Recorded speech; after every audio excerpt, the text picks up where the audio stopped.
Well, I mean, certainly I'm not hearing the things that I want to hear. You understand? What I want to hear in this contest for power, whether it's intra-party or inter-party or whatever it is what is it that we are going to do in order for the people of Ghana to own their resources and to exploit these resources for their benefit. Sure. I want to see what is it that we can do in order for all of us to think Ghanaian rather than Mamprusi and Catholic and Akunedi and so on. I'm not hearing that. I'm not hearing that. You know, what I'm hearing is very disturbing. Whose campaign is more ethnic than the other and so on. And it's really worrying, you know. This country is beset with numerous problems. And we want to find solutions to the concrete problems that confront us. I mean, unemployment is a reality. What is it that can be done in order to eliminate or minimize the unemployment problem and so on? That's what I want to hear. I'm not hearing that, you know. And it's all about either Dr. Mahmoud Bawumia or Kennedy Acheampong or Bryan Acheampong and so on. And who says that anybody cares about any of them? The only extent to which people may care about them is seeing them as instruments for change, instruments for improvement of conditions of life and so on. But as individuals, they're like everybody else. Why? What about Dr. Bawumia? His doctorate in economics, is he the only one who has it? His age, is he the only one who has it? What about Bryan Acheampong? I mean, what is extraordinary about all of this? Nothing. You understand? Yeah. So this whole battle, which is seen as Bryan Acheampong versus Bawumia and so on, it's needless. It has no relevance to our lives. You understand? That's where I'm coming from. Now, let us be honest.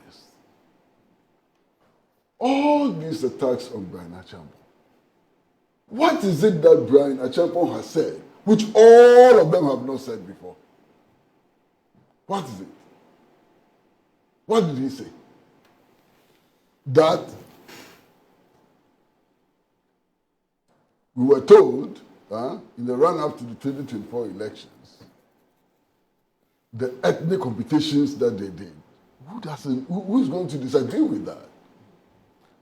I heard on many occasions that the preference for Dr. Bawumia was that the NPP was seen as an account party, and that it is time to change that narrative in order to maximize votes in non-Ashanti areas. Didn't you hear that? Right.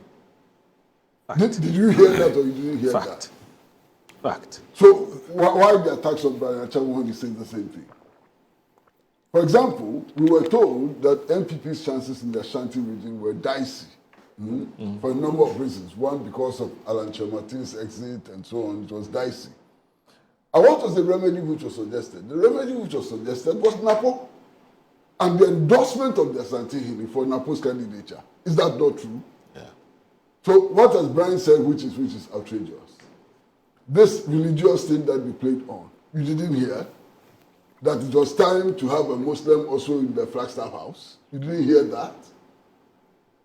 Did you or did you not hear that? Yeah.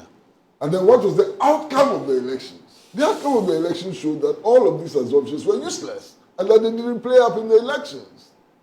And that, as my brother here says, people were more concerned about their economic plight than who is a Muslim, who comes from the Zombo and so on. It didn't matter to the people of Ghana. Indeed, to the extent, people played the religious card to the extent that all the candidates were just jumping from one prophet to the other, from one prophet to the other. They were donating how much? Giving church collection of 50,000 cedis. You remember? Yes. We saw all of that. And all of that was when we told them. Did they come to you? I'm not a prophet. I'm not a prophet. If I were a prophet, they would have lined up behind my door. You know, and no, we told them that the exercise was a useless exercise. It was not. You remember? We told them that these prophets have nothing to offer you. They set up an office for them at the Jubilee House. You haven't heard my comment? No, I didn't. Yeah, well, Oh, Java. Anyway, please go ahead. Yes. so all of that was an exercise in futility. Yeah. You know, I mean, we kept making the point to the extent that somebody like Dr. Mahmoud Bawumia now started flaunting his membership of the Boys Brigade. What is that? We are going for an election. You want to be president of Ghana. Does it matter whether you came from the Boys Brigade or you came from the Boy Scout or you came from what? That does it matter? Okay. You're just wasting our time. Let's move on. So your very Why? good friend, Eugene Boachientry, Yes. he sent some messages. Oh, He says Eugene, how are you? I should say good morning to both of you. You know he's aspiring to become General Secretary of the MPP. I think you'll be a fine general secretary, to be honest with you. I think you'll be a fine general secretary. You know, but All right, so he says whether you it's were... not for me to say. He Japan says- knows that you'll be a fine general secretary, but he won't say it. Right, so he's a former Subian MP. He I can says that say it. whether Then you say wear Baumia's cap, Kwabena sandals, Brian's boots, or Kent's smock after January, we all wear the elephant. Our opponent is not each other, but the NDC in 2028. The flag bearer race is a contest among brothers, not enemies. And he continues to say that if we remain divided after January, the NDC will win. If we unite, the NPP will win easily in 2028. No matter who wins in January, the NPP must wake up on February 1st as one family ready for victory. And then You see, finally... there's a problem. Yes, finally. Let me finish with this, I beg you. Let me finish. It says 2028 is not about who shouts the loudest. It's about who unites the party best. My final word is simple. A divided MPP is a defeated MPP. A united MPP is an unstoppable MPP. Let us choose unity, fairness, and discipline, and together we'll secure victory in 2028. Honorable Eugene Boachientry, aspiring General Secretary of the NPP. All right. And then let me also do this quickly. Now, Sani Sadiu says that this MPP internal wranglings and brouhaha and their shambolic performance in 2024 general elections has very little to do with the Dr. Bawumia. The Honorable Acheampong has enumerated a number of issues that went against his party, and those were the reasons. Ghanaians actually had wanted Akufo-Addo's name on the ballot box so as to show him his smoothness level, but the two-term tenure arrangement didn't allow that and was left off the hook. Otherwise, it was a vote of no confidence against Akufo-Addo, albeit Bawumia's sophistry added insult to injury. The previous government performed below par, and that's all. Good morning, Sani Salihu. Ilyasu from Tamale says that... Good morning, Alhaji Moro. The ethnocentric comments by Dr. Bryan Acheampong must be condemned in no uncertain terms. His assertions are far-fetched and dangerous for our democracy. Such persons make such comments must be punished by delegates in the upcoming presidential elections. Hassan Eriga is a Kusau. How different is Bryan Acheampong from the others? He should have won all presidential elections he contested in Boku and Kusasi dominated areas. If Brian's thinking is anything to go by, much as we need political power, we must refrain from acts that has telling effects for us as a people.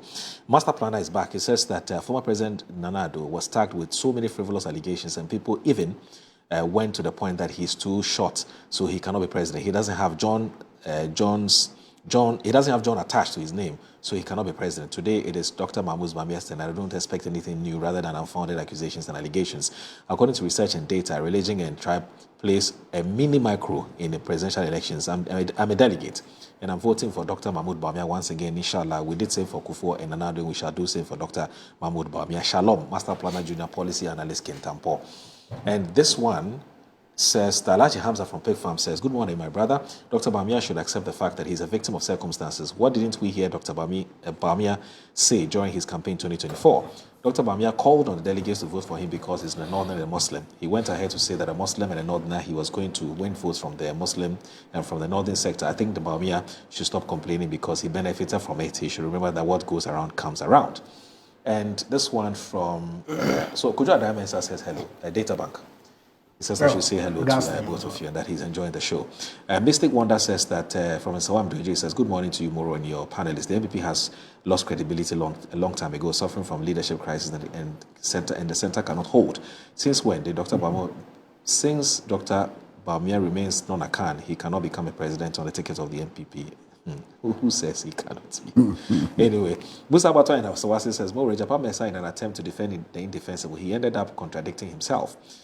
He said he lost miserably so the loss was due to economic issues. The question is, who is the head of the economic management team? They can run, but they cannot hide. However, we humbly appeal to them to relocate their fighting to Burkina Faso or even fly to UK, and after they are done, they can return to Ghana to continue enjoying the reset agenda. And finally, Kwame Sapwasi to CDD, your very good friend, he sent a message too. Kwame said it's a pretty long one, but I'll try. It says, tribal and religious politics in Ghana are nothing new. They have always simmered beneath the surface, shaping loyalties and voting patterns. What is telling, however, is how such undertones are treated depending on who makes them. When Dr. Mahmoud Bawumia and said he could count on northern votes because of his extraction, or when he implied that his election would see the Quran raised in the seat of government, the words were heavy with tribal and religious connotations. Yes, there was little outrage. Silence prevailed because it was Bawumia speaking. Today, the same Dr. Bawumia points to the dangers in Dr. Bryan Acheampong's words. Suddenly, the alarms are sounding. This is the double standard that at the heart of our politics.